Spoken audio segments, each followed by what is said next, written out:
22 গজেও ভারত বিদ্বেষ। আগামী ফেব্রুয়ারি মাস থেকে টি-20 ক্রিকেট বিশ্বকাপ আর নিরাপত্তার কারণ দেখিয়ে ভারতে খেলতে না আসার সিদ্ধান্ত বাংলাদেশের। কথা জানিয়ে আইসিসি কে চিঠি বাংলাদেশ ক্রিকেট বোর্ডের। আর বিসিসিআই এর নির্দেশে কলকাতা নাইট রাইডার্স ছেড়ে দিয়েছে বাংলাদেশের ফাস্ট বোলার মুস্তাফিজুরকে। তারপরেই বাংলাদেশের চিঠি আইসিসি কে।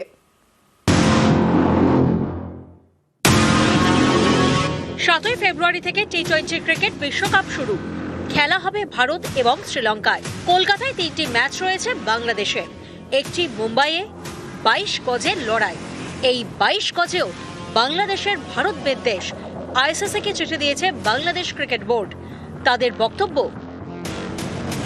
নিরাপত্তার কারণে ভারতের টি-20 বিশ্বকাপ খেলতে যাবে না বাংলাদেশ। বাংলাদেশের খেলা শ্রীলঙ্কায় সরিয়ে দেওয়া হোক।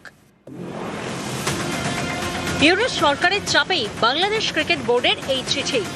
সে দেশের ক্রীড়া উপদেষ্টা আসিফ নজরুল শনিবার সোশ্যাল মিডিয়ায় লেখেন, বাংলাদেশের ক্রিকেট টিম ভারতে বিশ্বকাপ খেলতে যেতে নিরাপদ বলে মনে করতে পারে না। বাংলাদেশের খেলা যাতে শ্রীলঙ্কায় করা যায় তার জন্য আইসিসি কে অনুরোধ জানানোর নির্দেশ দিয়েছি। পরের দিনই আইসিসি কে চিঠি বাংলাদেশ ক্রিকেট বোর্ডের। তাদের দাবি, বাংলাদেশের খেলা ফেলা হোক শ্রীলঙ্কায়।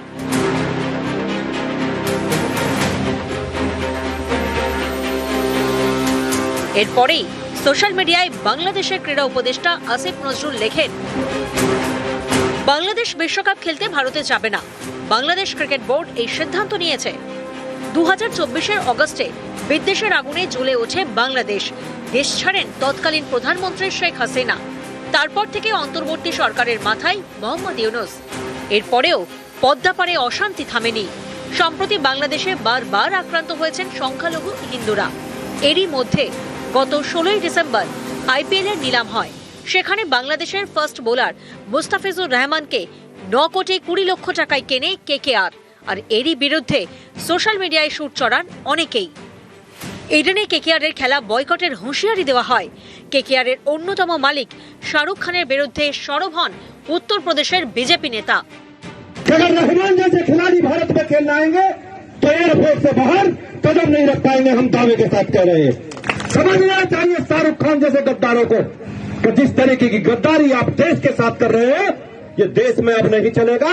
इन गद्दारों की देश में कोई जगह नहीं रहेगी, ये मैं कहना चाहता हूँ। এই পরিস্থিতিতে মুস্তাফিজুরকে ছেড়ে দেওয়ার জন্য কেকেআর কে নির্দেশ দেয় বিসিসিআই।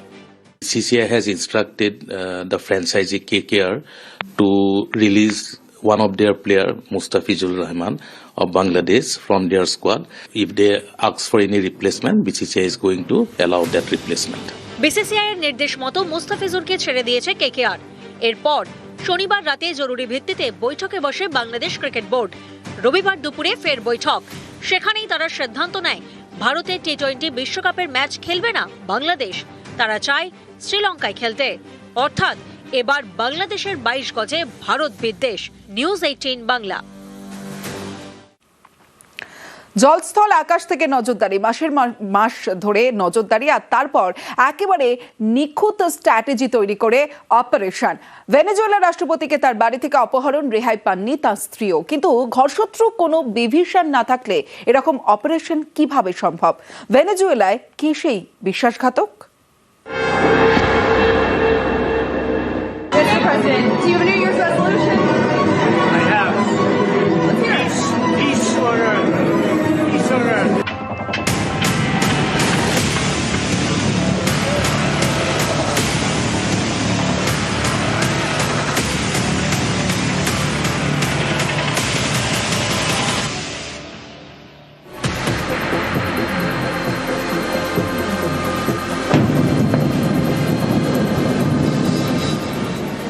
একটা দেশের রাষ্ট্রপতিকে তার বাড়ি থেকে অপহরণ করে নিয়ে গেল আমেরিকা। ভেনেজুয়েলার প্রেসিডেন্ট নিকোলাস মাদুরো মোরাস এবং তার স্ত্রী ভেনেজুয়েলার ফার্স্ট লেডি সিলিয়া ফ্লোরেসকে তাঁদের বাড়ি থেকে তুলে নিয়ে গিয়ে বন্দী করল মার্কিন সেনা।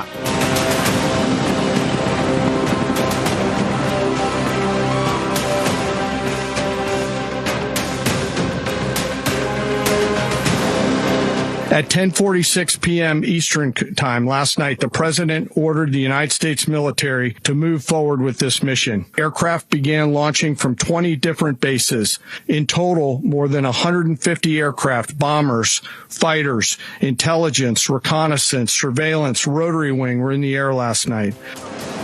অনেকেই মনে করছেন এরকম অপারেশনের পিছনে নিশ্চয়ই ভেনেজুয়েলার কেউ না কেউ আছেন, যিনি ঘর শত্রু বিভীষণ। না হলে এত খুঁটিনাটি প্ল্যান করে কিভাবে সম্ভব? ভেনেজুয়েলার সেই মির্জাফরটি কে?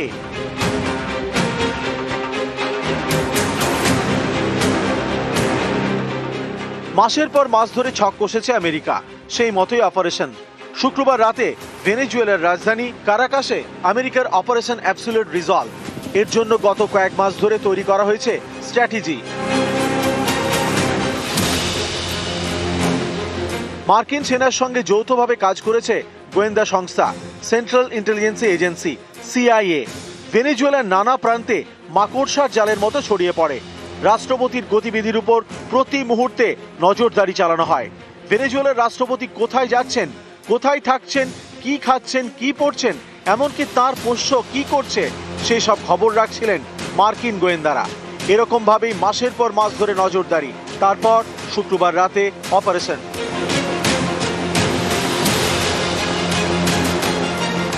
Was the culmination of months of planning and rehearsal. We watched, we waited, we prepared, we remained patient and professional. হামলার আগে ভেনেজুয়েলায় কমিউনিকেশন সিস্টেম ব্লক করে দেওয়া হয়। আকাশপথ ও জলপথ ব্লক করে দেয় আমেরিকা। ভেনেজুয়েলার সেনাঘাঁটিতেও হামলা চালানো হয়। তারপর প্রেসিডেন্টের বাড়িতে হামলা। বাড়ি থেকেই ভেনেজুয়েলার প্রেসিডেন্ট ও ফার্স্ট লেডিকে অপহরণ করে বন্দী।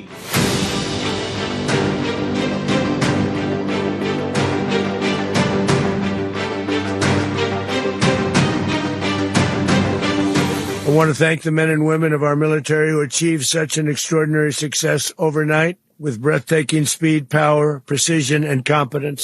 The United States military is the strongest and most fearsome military on the planet by far. With capabilities and skills our enemies can scarcely begin to imagine. We have the best equipment anywhere in the world.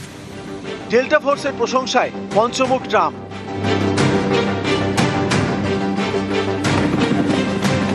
Delta force তৈরি করা হয় 1977 সালে।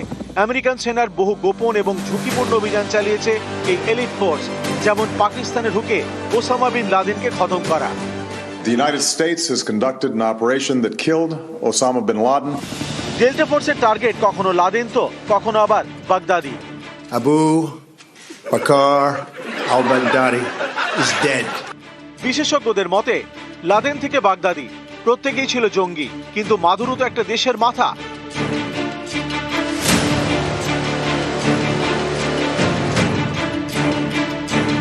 তার দেশের কেউ মির্জাফর না হলে কি এভাবে প্রেসিডেন্টকে তার বাড়ি থেকে অপহরণ করা সম্ভব? এই সূত্রে অনেকে বলছেন ভেনেজুয়েলার বিরোধী নেত্রী মারিয়া করিনা মাচাদোর কথা। গত বছরের নোবেল শান্তি পুরস্কারে জয়ী এই মানবাধিকার কর্মী। নোবেল পুরস্কার পেয়ে তিনি সেই সম্মানকে ট্রাম্পের উদ্দেশ্যে উৎসর্গ করেছিলেন। শুধু তাই নয়, ভেনেজুয়েলার মার্কিন সেনা অভিযানের পক্ষেও বারবার গলা ফাটিয়েছেন। সেই মাচাদো ইতিমধ্যেই জানিয়ে দিয়েছেন ভেনেজুয়েলার প্রেসিডেন্টের চেয়ারে বসতে তিনি প্রস্তুত। এসবে জল্পনা বেড়েছে।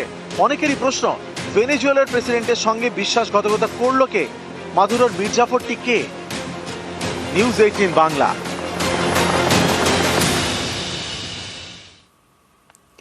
জোরজার তেলতার ভেনেজুয়েলার খনিজ তেলের ভান্ডারে নজর ডোনাল্ড ট্রাম্পের। তাই মাসের পর মাস ধরে প্ল্যানিং আর তারপর নিখুঁত অপারেশন। সস্ত্রীক ভেনেজুয়েলার প্রেসিডেন্টকে তাদের বাড়ি থেকে অপহরণ করে বন্দী। আর এর জন্য জলের মতো টাকা খরচ করেছে আমেরিকা, কারণ তারা জানে ভেনেজুয়েলা হাতে পাওয়া মানে বিশ্বের সবচেয়ে বড় তেলের ভান্ডার হাতে পাওয়া। তেল উঠবে আর ডলার উঠবে। We're going to run the country until such time as we can do a safe, proper, and judicious transition. So we don't want to be involved with having somebody else get in and we have the same situation that we had for the last long period of years. The greatest oil companies in the world go in and invest billions and billions of dollars and take out money, use that money in Venezuela, and the biggest beneficiary are going to be the people of Venezuela.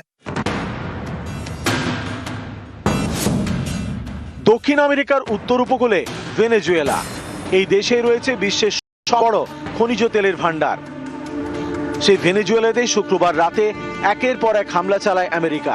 সস্ত্রীক রাষ্ট্রপতিকে বাড়ি থেকে অপহরণ করে তুলে নিয়ে যায় আমেরিকার new ইয়র্কে।